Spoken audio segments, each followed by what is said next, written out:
नमस्कार दोस्तों, स्वागत है आप सभी का online offers to YouTube channel पर। इस वीडियो में हम बात कर रहे हैं एक बड़ी और लेटेस्ट अपडेट के बारे में। जैसा कि दोस्तों आप जानते हैं कि आप सभी के लिए जैसे ही कोई नई और बड़ी जानकारी सामने निकल कर आती है तो सबसे पहले आप सभी को online offers to YouTube channel के माध्यम से दे दी जाती है। इस वीडियो में हम बात करें उत्तर प्रदेश में 50,000 नई शिक्षक भर्ती को लेकर विज्ञापन के बारे में, यूपी 50,000 नई शिक्षक भर्ती को लेकर मेरिट में बहुत बड़े बदलाव के बारे में, सुप्रीम कोर्ट के आदेश पर हुए बड़े बदलाव के बारे में, साथ ही साथ अगर बात की जाए यूपी टीईटी सीटीईटी अंकों को लेकर बड़े खेल के बारे में डिटेल में बात करेंगे। चैनल को सब्सक्राइब करके बेल आइकन को दबा लेना, वीडियो को लाइक कर देना, जिससे कि आपको रियल ऑथेंटिक जानकारियों के notification online offers to YouTube channel के माध्यम से मिलते रहें। सीधे शुरुआत करते हैं मुद्दे की और बड़ी अपडेट के साथ, जो कि संबंधित है 50,000 यूपी की नई शिक्षक भर्ती को लेकर बड़े बदलाव के बारे में। बड़े नहीं, बहुत बड़े बदलाव को लेकर बात की जा रही है। और ये बड़ा बदलाव इसलिए है क्योंकि आप सभी की जो मेरिट है, जिसके आधार पर आप सभी का चयन किया जाता है, आगे की प्रक्रिया की जाती है, तो उन सभी अभ्यर्थियों के लिए भी है जो यूपी टीईटी दे चुके हैं या यूपी टीईटी देने वाले हैं। क्योंकि यहाँ पर यूपी टीईटी का नोटिफिकेशन अभी हाल ही में जारी किया गया है। अच्छी बात यह है कि आज से ही आवेदन शुरू भी हो चुके हैं।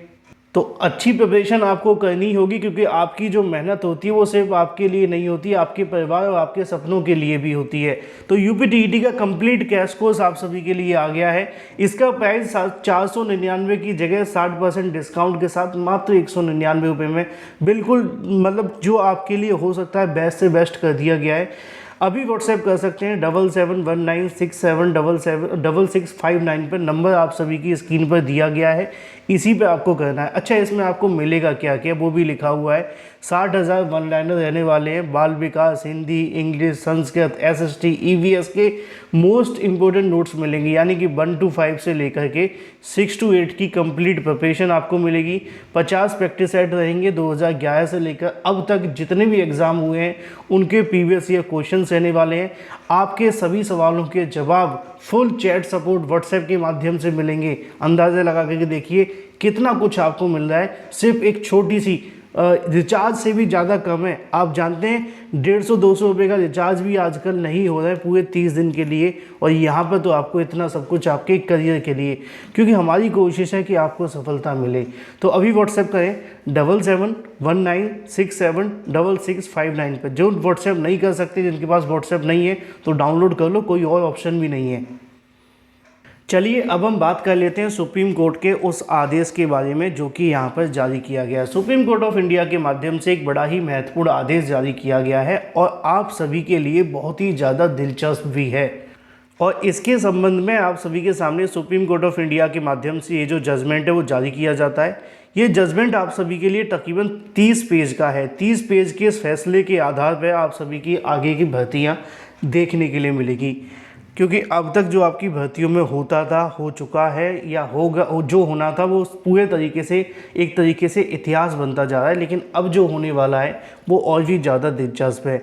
इसको आप ऐसे समझ सकते हैं, यहाँ पे मैं आप सभी को समझाने की कोशिश करूँगा। और ये आपके चाहे वो टीईटी को लेकर हो या सुपर टीईटी के बारे में हो या इसके अलावा और भी बहुत सारी चीज़ों के बारे में, ये सभी पर कहीं ना कहीं डिपेंड करेगा। ठीक है, तो ये सबके लिए, ऐसा नहीं है कि आप सोचें सिर्फ टीईटी को लेकर है। ठीक है, तो मैं आपको समझा देता हूँ पहले है क्या। यहाँ पे आप सभी के सामने जो जजेस का नाम है वो देखने के लिए मिल जाएगा, आलोक आराधे। अगर आप डाउनलोड करना चाहें तो ऑफिशियल वेबसाइट से भी इस जजमेंट को डाउनलोड कर सकते हैं, या आपको हमारे टेलीग्राम चैनल के माध्यम से भी दे दिया जाएगा, वहाँ से भी आप ले सकते हैं। ठीक है, पढ़ने के लिए। अगर नहीं तो फिर मैं आपको पढ़ करके बता ही देता हूँ। ये जो अपील है, जिसमें ये कॉमन जजमेंट डेट 14/2/2025 को पास किया गया था हाई कोर्ट के माध्यम से, judiciary at Allahabad Bombay bench at Aurangabad high court की तरफ से इसको जो जजमेंट पास किया गया था उसको सुप्रीम कोर्ट ऑफ इंडिया के अंदर चैलेंज किया जाता है। अब ये चैलेंज किया गया इस जजमेंट को जो बॉम्बे हाई कोर्ट ने दिया था, वो क्या था मैं आपको थोड़ा डिटेल में समझाऊंगा, लेकिन पहले समझ लेते हैं। असल में आपने देखा होगा कि ज़्यादातर शिक्षक भर्तियों में क्या होता है, शिक्षक बनने के लिए सबसे पहले तो बीएड बीटीसी तो कॉमन है ही है। फिर आपके सामने आती है टीईटी की परीक्षा। या तो आप सीटेट पास कर लो, या जो सीटेट के अलावा यूपी टेट या आपके राज्य का जो भी टेट है उसको आप पास कर सकते हैं। इन दोनों में से किसी एक को पास कर लिया, आपका काम हो गया। फिर उसके बाद में आपके लिए अलग अलग राज्यों में अपने अपने प्रावधान हैं। कोई राज्य कहता है कि हम सुपर टीईटी करवाएंगे, जिसको आप आसान भाषा में सुपर टेट कह देते, होता नहीं है ऐसा कुछ नाम का, लेकिन हम यूपी में कहते हैं ऐसे, ठीक है। बिहार में लिखित परीक्षा कह लेते हैं, टीआरई के नाम से जानी जाती है। एमपी में भी शिक्षक भर्ती परीक्षा होती थी, उन्होंने अब कहा है कि हम बंद कर देंगे, हम नहीं करेंगे, ठीक है। मैंने एक वीडियो भी बनाया था इसके बारे में।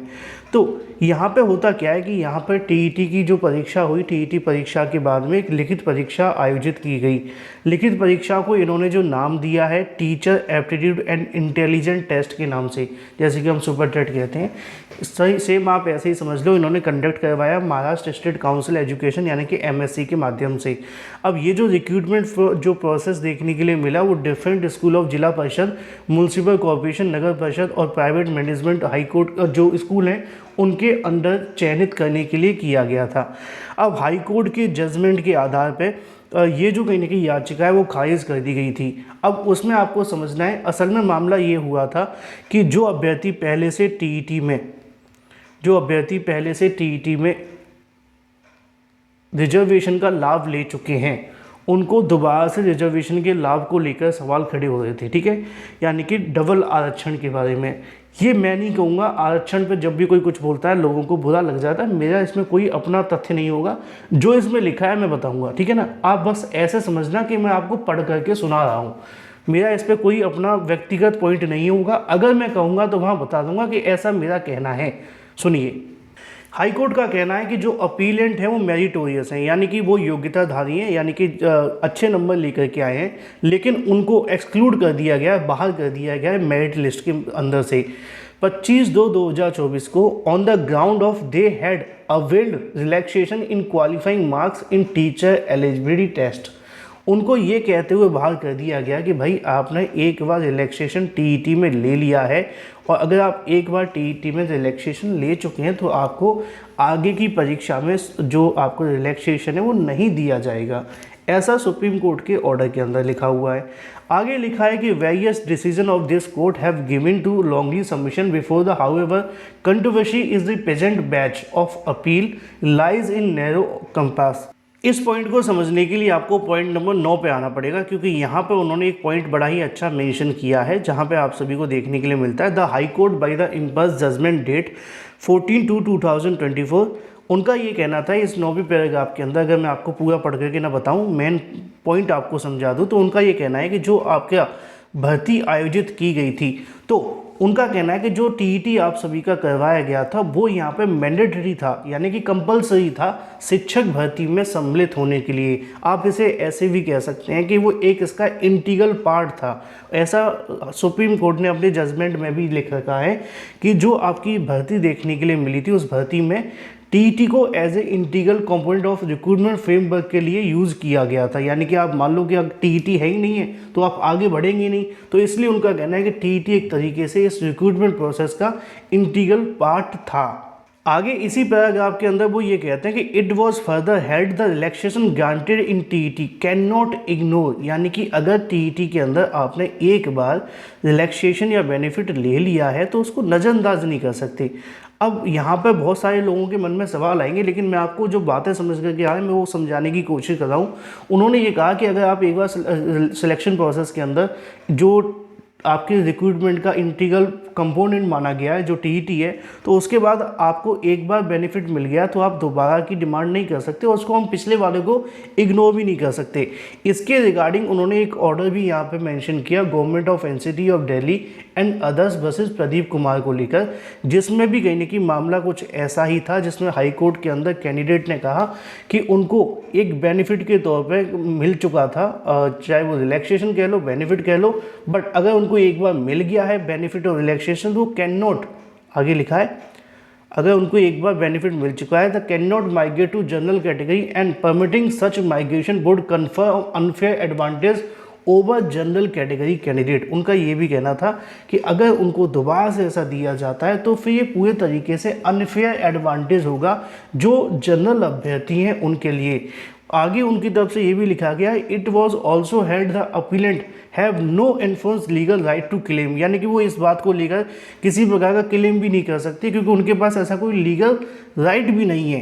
अब ये जजमेंट एक तरीके से ये सपोर्ट कर रहा था कि भाई आपको यहाँ पे एक बार रिलैक्सेशन मिल चुका है तो आपको आगे नहीं मिलेगा। ये तो हो गया सुप्रीम कोर्ट के जो ऑर्डर के आधार पर था।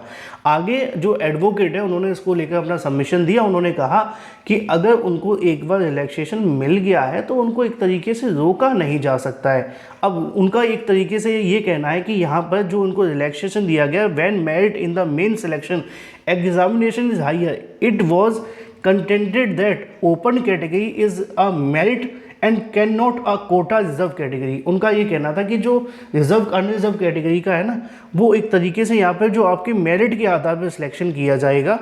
इस पॉइंट पे उन्होंने पूरे तरीके से कहा कि जो अनरिजर्व कैटेगरी की सीटें होती है ना, वो किसी एक कोटे के लिए नहीं है। खासकर उन्होंने यहाँ पे जनरल को लेकर कहा कि यहाँ पे आप देखेंगे जनरल कैटेगरी कैंडिडेट के लिए कोई रिजर्व तो नहीं है सीटें, यहाँ पे ये उनके लिए, क्योंकि यहाँ पे इस ऑर्डर में जनरल वाले अभ्यर्थियों की बात की गई थी, तो उनका एक तरीके से काउंटर करने के लिए उन्होंने कहा कि कोई जनरल कैटेगरी के लिए तो नहीं ये सारी की सारी सीटें, वो ये जो सीटें हैं अनरिजर्व की, ये उनके लिए हैं जो हाई मेरिटोरियस हैं, यानी कि ज़्यादा नंबर लेकर के आए हैं, बावजूद इनके उनको बहाल कर दिया गया है। और ये बात हमने स्टार्टिंग में आपको बताई भी थी कि मामला उसी पर टिका हुआ है कि जो मेरिटोरियस थे उनको बहाल कर दिया गया, ये कहते हुए कि आप एक बार रिजर्वेशन का लाभ ले चुके हैं। आगे एडवोकेट ने बहस करते हुए यहाँ पे हाई कोर्ट के अंदर प्रदीप कुमार वर्सेस विदाउट, उनका कहना है कि जो आप सभी का एक केस था प्रदीप कुमार जिनके रिगार्डिंग हाई कोर्ट ने अपना डिसीजन दिया था, उन पर उनका कहना था कि factual matrix the purpose of relaxation in eligibility is to create level playing field, not penalise merit in support of aforesaid submission. The reliance has been placed on the decision of this court. उन्होंने इस paragraph के अंदर इस बात को clearly mention किया।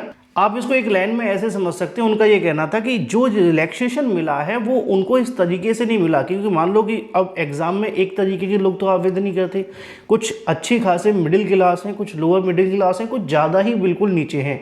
अब उन सबको एक लेवल देने के लिए उन्होंने इस बात को यहाँ मेंशन किया कि यहाँ पे create a level playing field, यानी कि उनको एक प्लेटफॉर्म देने की कोशिश की है रिलैक्सेशन के तौर पर कि चलो आवेदन तो आप एक तरीके से सबके लिए कर सकते हैं, क्योंकि जो गरीब है, मैं ये नहीं कह रहा किसी का सपोर्ट समर्थन, उनका कहना है कि जिनके पास पैसे ही नहीं है अगर उनको आवेदन करना है तो उनके लिए 250 भी बहुत है, और अगर किसी के लिए पैसे हैं तो किसी के 1000 भी कम है। तो ये प्रोसेस था। तो उनका कहना है कि उनको एक तरीके से यहाँ पर एक लेवल पे एक प्लेटफॉर्म पर लाने की कोशिश की गई, जिससे कि सबको लगे कि हाँ ठीक है। तो रिलैक्सेशन को वो ये कहना चाहते हैं कि आरक्षण के तौर पे नहीं दिया गया, जो पिछड़े हैं उनको एक तरीके से मुख्य धारा में लाने के लिए रिलैक्सेशन दिया गया है, ऐसा कहना है एडवोकेट का। क्योंकि आवेदन करने के लिए या फिर टीईटी के अंदर जो उनका रिलैक्सेशन मिला, उनका कहना है कि यहाँ से जो मेन आप सभी का प्रोसेस स्टार्ट होता है वो यहाँ से देखने के लिए मिलेगा जब शिक्षक भर्ती का प्रोसेस आएगा। अब इसके बारे में अगर बात की जाए तो कोर्ट का सीधे तरीके से कहना है कि जो डबल आरक्षण को लेकर पॉइंट है, अब 11वें नंबर का पॉइंट इससे भी अच्छा है। उनका कहना है कि लर्न सीनियर काउंसिल, यानी कि जो स्टेट गवर्नमेंट के थे उनकी तरफ से बात की गई, उनका कहना था कि it was further submitted that TET is a mandatory eligibility recruitment and candidate who qualify TET under relaxed standard cannot claim migrate to open category. It is urged that permitting such migration would be amount to granting a double benefit. यहीं पे बात double benefit की आ जाती है। Double benefit of reservation in support of aforesaid submission reliance has been placed on the decision of this court Pradeep Kumar. उनका कहना था, जो राज्य सरकार के वकील थे, उनका कहना है कि एक तरीके से टीईटी के अंदर एक मैंडेटरी क्वालिफिकेशन है जो कि टीचर बनने के लिए मेन है, और अगर उनको एक बार मिल चुका है उसके बाद दोबारा से रिजर्वेशन दिया जा रहा है, तो ऐसी कंडीशन में यहाँ पर उनको एक तरीके से डबल बेनिफिट मिल रहा है रिजर्वेशन के अंदर, जिसको आप डबल आरक्षण भी कह सकते हैं। अब ऐसे ऑर्डर बहुत लंबा है, मैंने स्टार्टिंग में आपको 32 पेज का दिखाया था, मैं पूरा पढ़ करके नहीं बताऊंगा क्योंकि फिर पता है क्या, बहुत लंबा वीडियो हो जाएगा 30-35 मिनट का, मैं नहीं चाहता इतना लंबा हो। तो समझने के लिए हम थोड़ा नीचे चलते हैं, आखिर इसका कंडक्ट क्या है, आप इसे पूरा पढ़ सकते हैं। मामला डबल आरक्षण को लेकर है, एक से लेकर दूसरे आर्गूमेंट को लेकर बहस की जा रही है और उसी के आधार पर जो चीज़ें वो देखने के लिए मिल रही हैं। पॉइंट नंबर 32 से आपको पूरा का पूरा माजरा समझ में आ जाएगा। कोर्ट ने जितनी भी बहस की है, जजेस ने जो भी बात की है, वो सारी ऊपर लिखी हुई, मैंने उनको छोड़ दिया क्योंकि बहुत लंबा हो जाएगा। यहाँ से आपको समझना है अब कि हुआ क्या है इसमें। फाइनल तो ये जानना चाहते हो ना, तो जानो। The appellant who admittedly are more meritorious, उनका कहना है कि जो याचिकाकर्ता हैं जो ज़्यादा मेरिटोरियस हैं, जिनके माध्यम से याचिका दाखिल की गई थी, then the last selected candidate under the general category, जो जनरल कैटेगरी के अंडर में can not be excluded from consideration under the general category in the absence of any express provision in the recruitment rules notification. बड़ा ही महत्वपूर्ण notification है, आप समझने की बात है आपके। उनका कहना है कि उनको तब तक बाहर नहीं किया जा सकता जब तक ऐसा कोई नोटिफिकेशन के अंदर रूल या नोटिफिकेशन में कोई अमेंडमेंट या संशोधन करके न डाला गया हो। यानी कि बेसिकली कहना ये है कि अगर नोटिफिकेशन में ये बात लिखी हुई है कि आपको एक बार आरक्षण का लाभ मिल गया तो दोबारा नहीं मिलेगा, तो फिर उसके बाद में उनको बहाल किया जा सकता है। अगर नोटिफिकेशन में ऐसा नहीं लिखा हुआ तो आप इनको ऐसा बहाल नहीं कर सकते हैं, ऐसा कहना है सुप्रीम कोर्ट ऑफ इंडिया के जजेस का। ये ऑर्डर आप सभी के सामने है, इसीलिए उन्होंने यहाँ लिखा the relaxation in the qualifying criteria only affects eligibility and not merit. यानी कि उनको जो रिलैक्सेशन मिला है वो मेरिट को अफेक्ट नहीं करता है, क्योंकि टीईटी में क्या मिलता है, टीईटी में आपकी मेरिट तो बनी नहीं थी तब तक। अगर टीईटी से मेरिट बन रही होती तो बात अलग होती। उनका कहना है कि यहाँ पर जो एज में मिला, फीस में मिला, या चाहे वो कट ऑफ के अंदर मिला, तो उससे कहीं ना कहीं आपकी मेरिट तो अभी अफेक्ट नहीं हो रही है। लेकिन कोर्ट ने इस बात को भी कंसीडर किया है कि अगर ये बात आप सभी को समझ में आ रही है कि नोटिफिकेशन के अंदर अगर वो लिखा हुआ है तो इनको बहाल किया जा सकता है, अगर नोटिफिकेशन में नहीं लिखा हुआ तो इनको बहाल नहीं किया जा सकता। तो कंक्लूज़न ये है कि अभ्यर्थियों को यहाँ से जीत तो मिल गई है जो हाई मेरिटोरियस थे, और उनको कहीं ना कहीं आगे बढ़ा दिया गया है। लेकिन देखने वाली बात ये है कि यहाँ पर सुप्रीम कोर्ट ने एक पॉइंट छोड़ दिया है कि अगर नोटिफिकेशन में ये बात लिखी हुई है, मेंशन की गई है सिंगल आरक्षण को लेकर, तो हाँ ऐसा किया जा सकता है, और अगर मेंशन नहीं की गई है तो फिर नहीं किया जा सकता। तो जिस भर्ती में था वो तो चलो मामला ख़त्म हो गया, लेकिन नई भर्तियों के लिए जैसा कि मैंने बताया उत्तर प्रदेश की नई भर्ती के बारे में, तो इनमें अब ये चीज़ें लागू की जा सकती है। देखना ये दिलचस्प होगा आगे होता है क्या। जो भी सही सटीक ऑथेंटिक जानकारी होगी सबसे पहले आपको इसी चैनल के माध्यम से मिलती रहेगी। चैनल को सब्सक्राइब करके बेल आइकन को दबा लेना, वीडियो को लाइक कर देना। 69,000 में इसका क्या फ़र्क पड़ेगा वो मैं अलग वीडियो के माध्यम से बता दूंगा।